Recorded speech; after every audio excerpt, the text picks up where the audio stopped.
Hi, welcome to Blueprint Career Development's presentation skills video. My name is Janelle Manton and I'm going to be facilitating this video with you today. This video is about how to deliver and use presentation skills to make your training memorable and more exciting for your learners. Let's take a look at what we're going to be covering in this webinar today.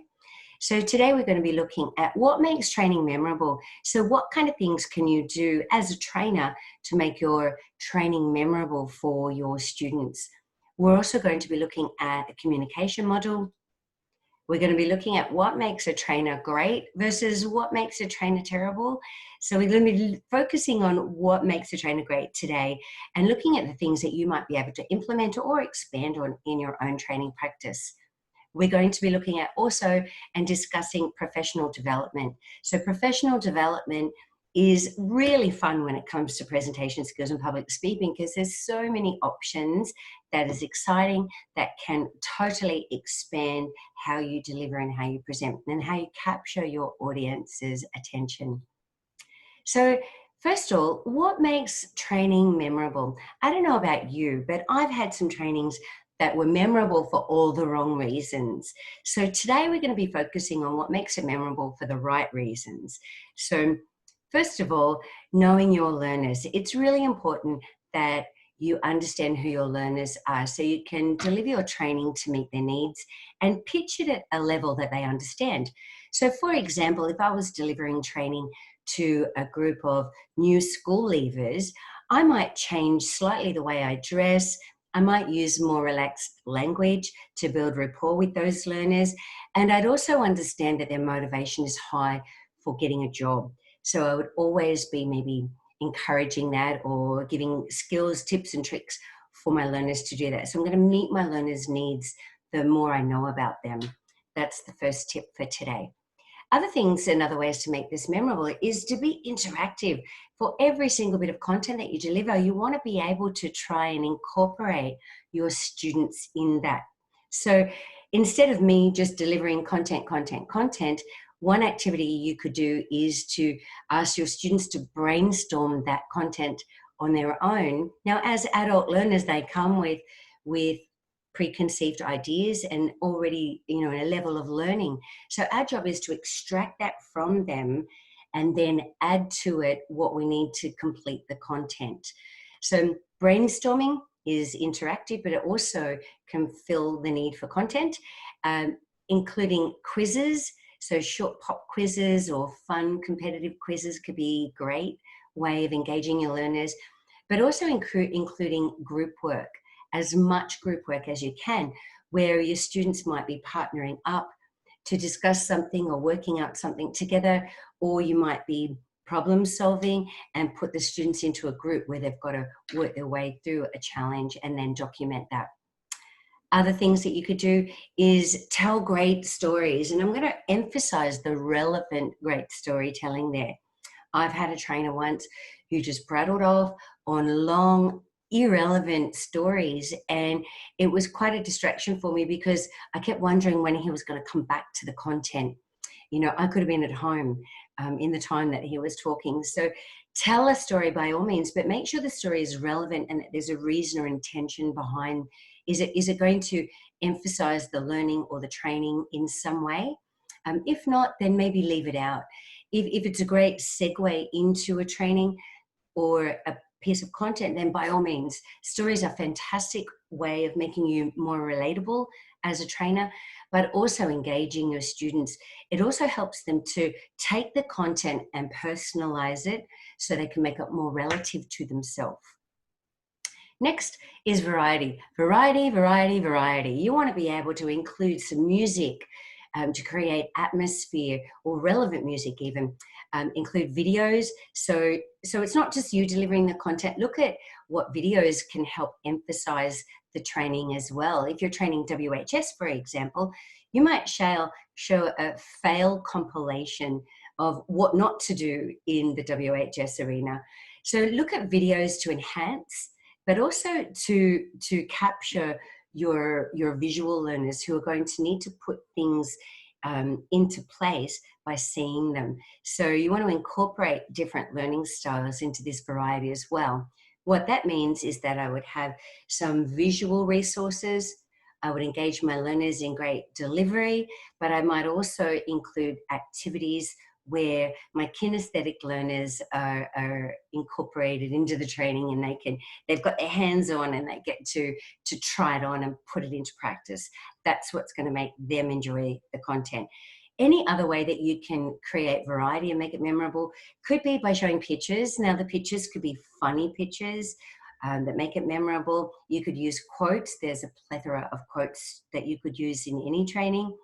And also encourage discussion. My goal for you here would be for you to ask yourself this one question: what could I do in my training to make it more memorable for my learners?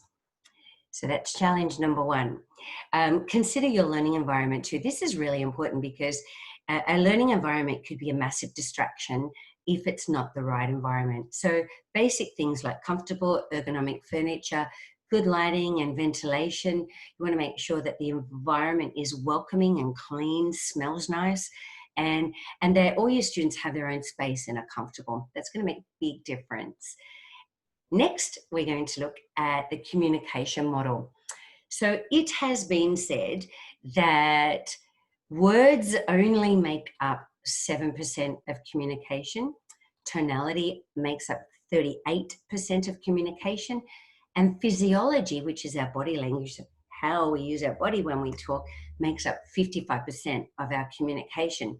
Now, the one thing that shocks people here with this model is that 7% of communication is only made up of words. That means that there's a 93% chance of a miscommunication if we don't use our words well. So let's take a look at this.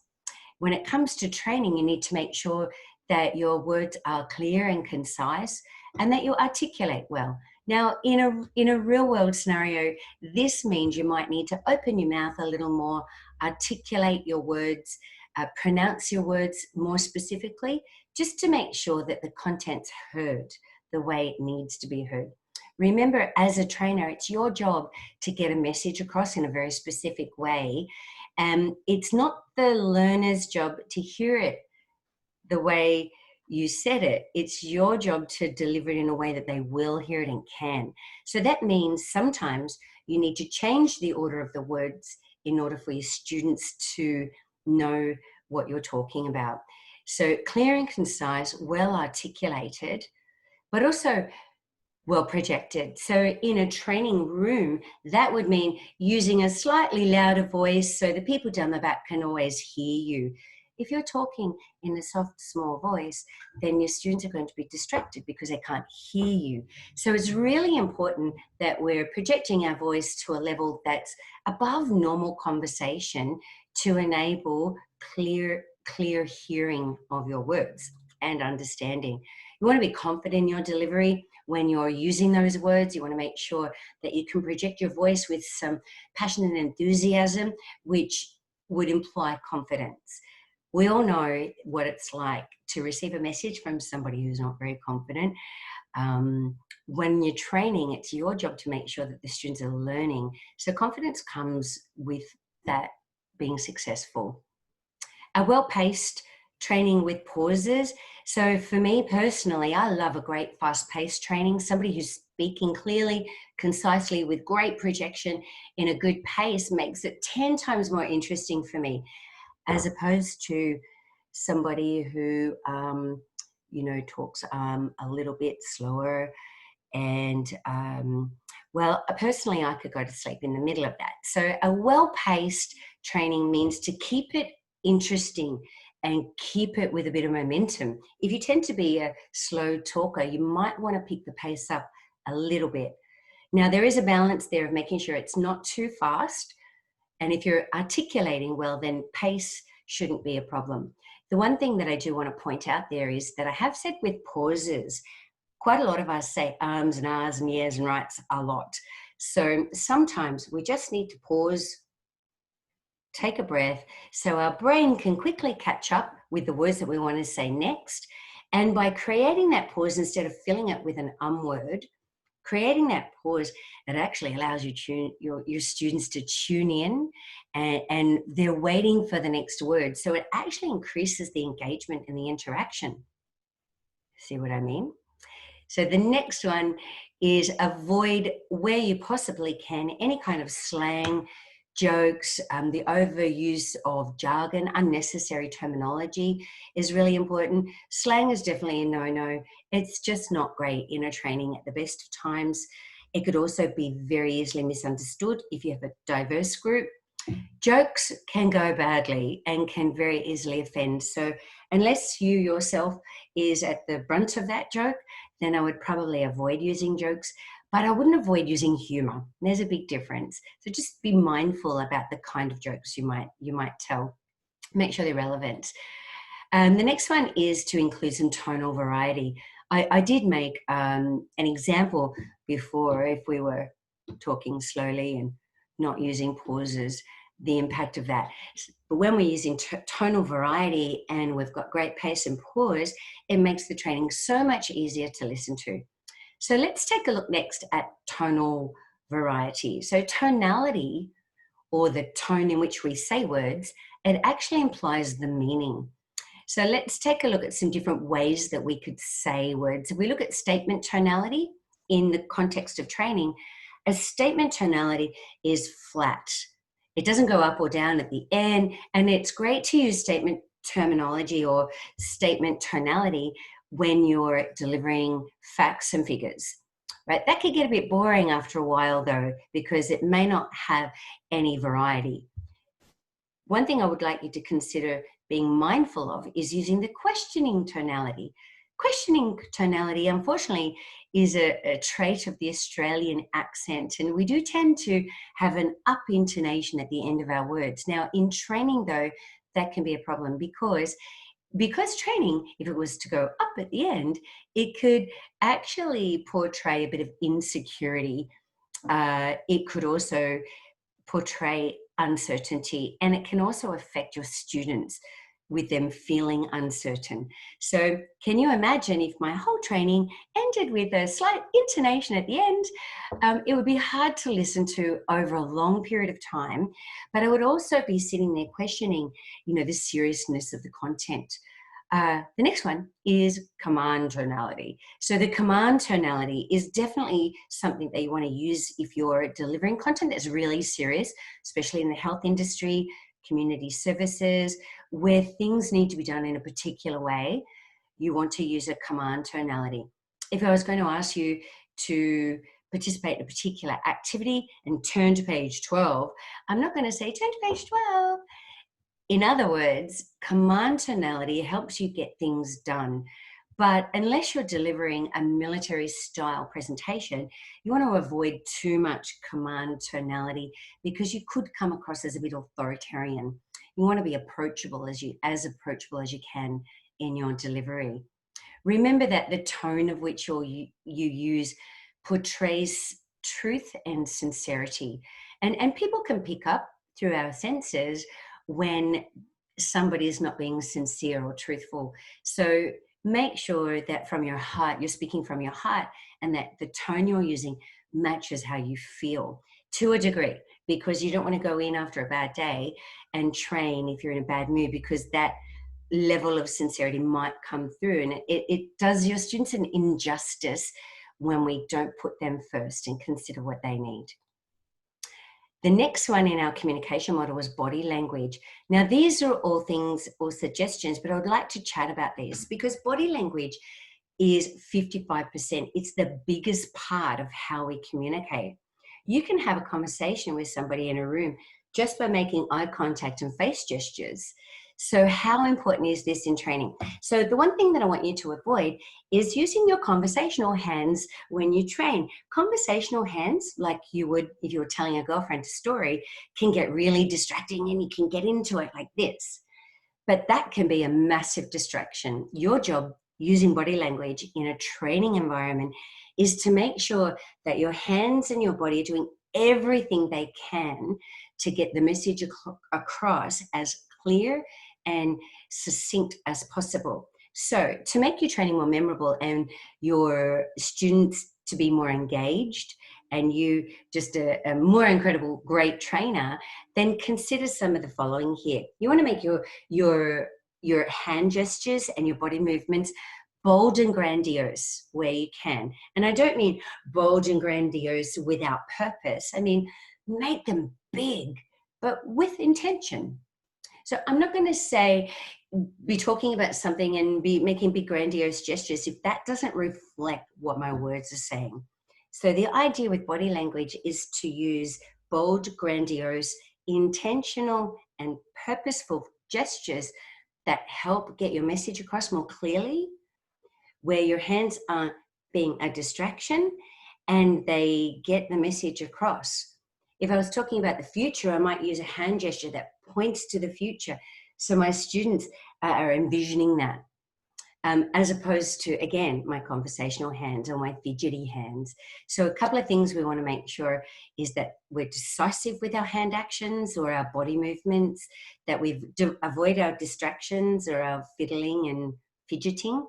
We want to make sure that if we have distractions, we get them out of the way and become the purest conduit of information as we possibly can by minimizing our own personal distractions. So I watched a TED talk once, which was fantastic, about body language when presenting.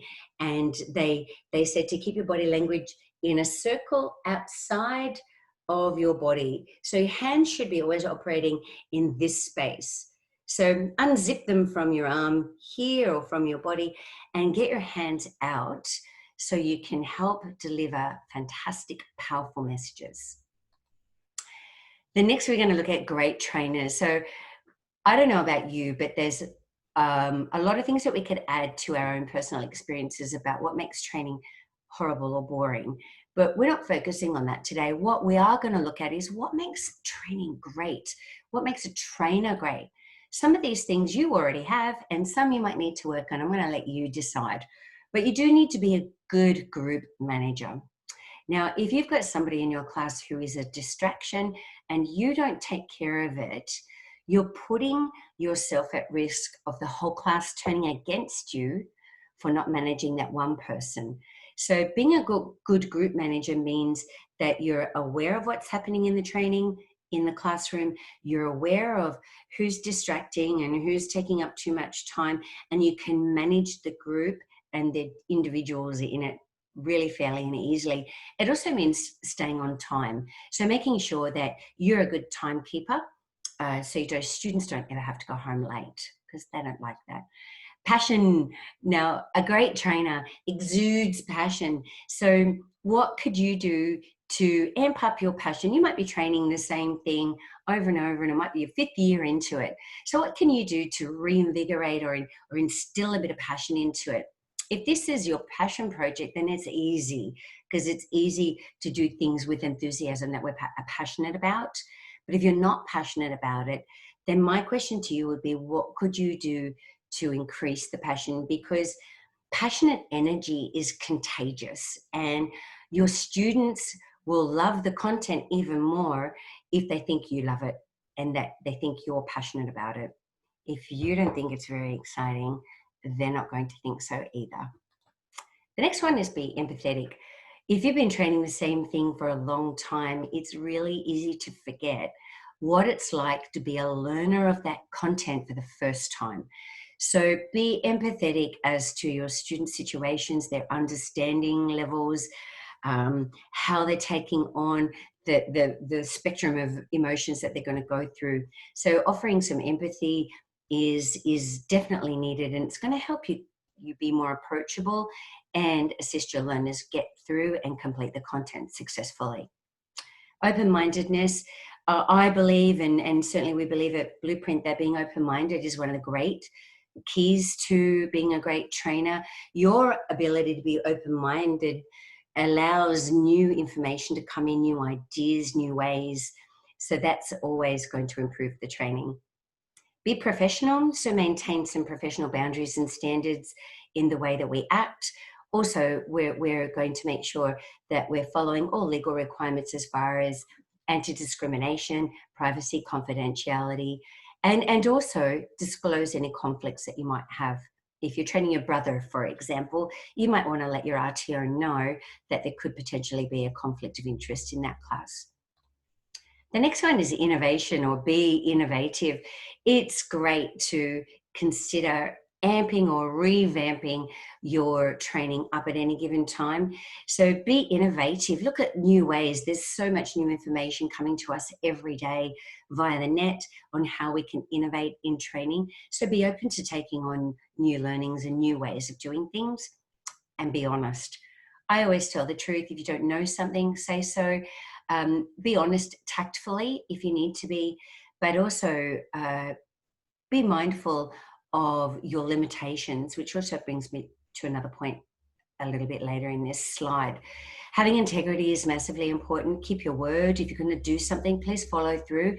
That can have a negative impact on the RTO's reputation or even your reputation. So integrity is really important. And you can be free to absolutely add your own values and what you think is important to this list as well. Knowledge, well, that goes without saying. Understand more than what your learners do. So be constantly striving for more knowledge in that topic so you can be that expert. Be flexible.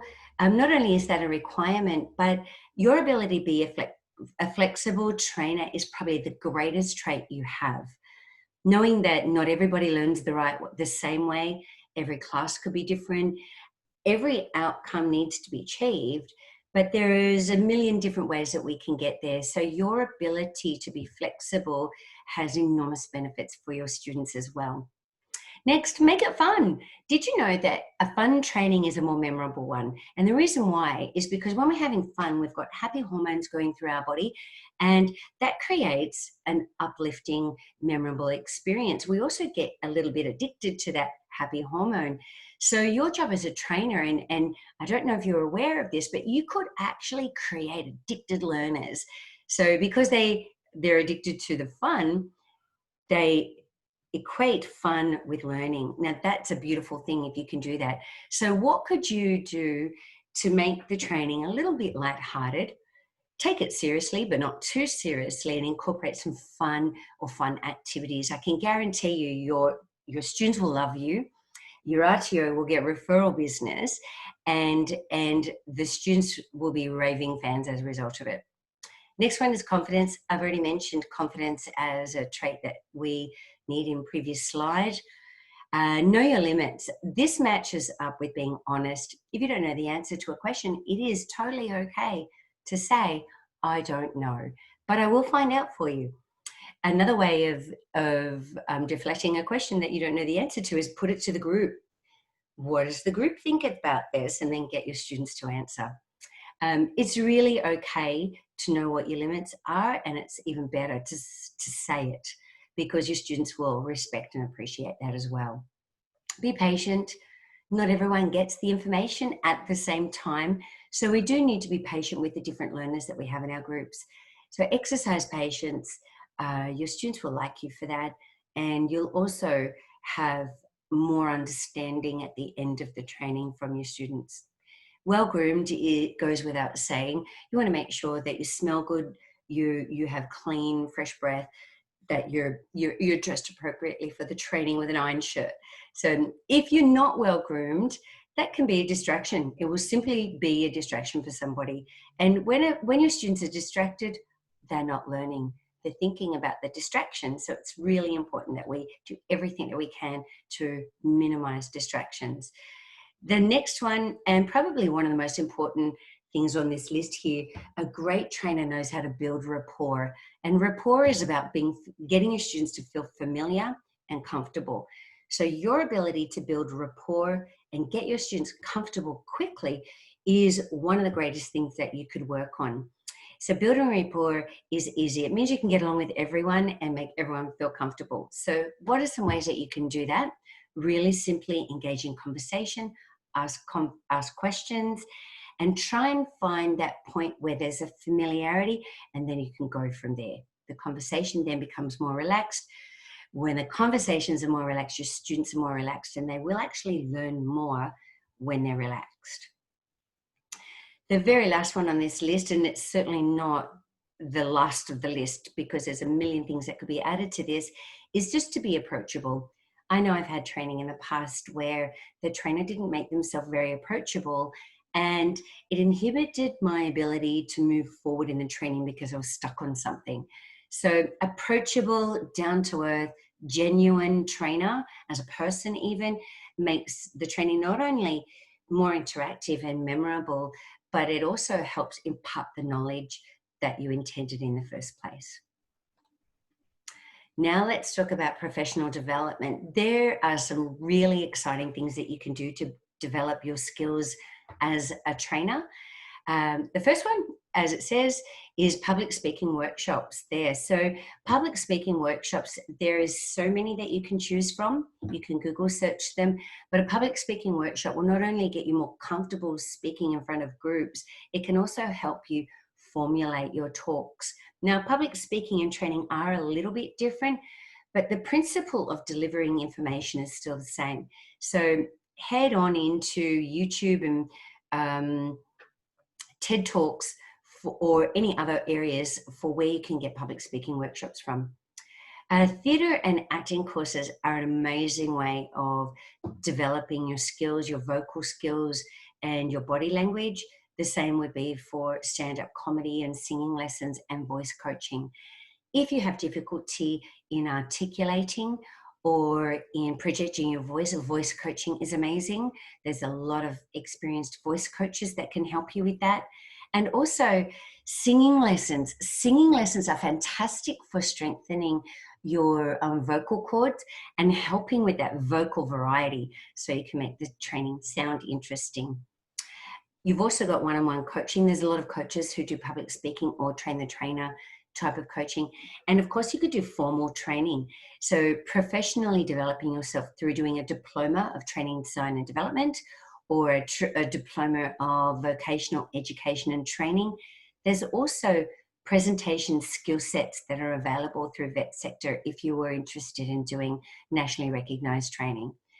Any one of these could assist you in training. But remember, in your industry, you also need to do additional professional development. These are great ways of expanding your skills as a trainer in speaking. So very lastly, whoops, we missed a slide there. Very lastly,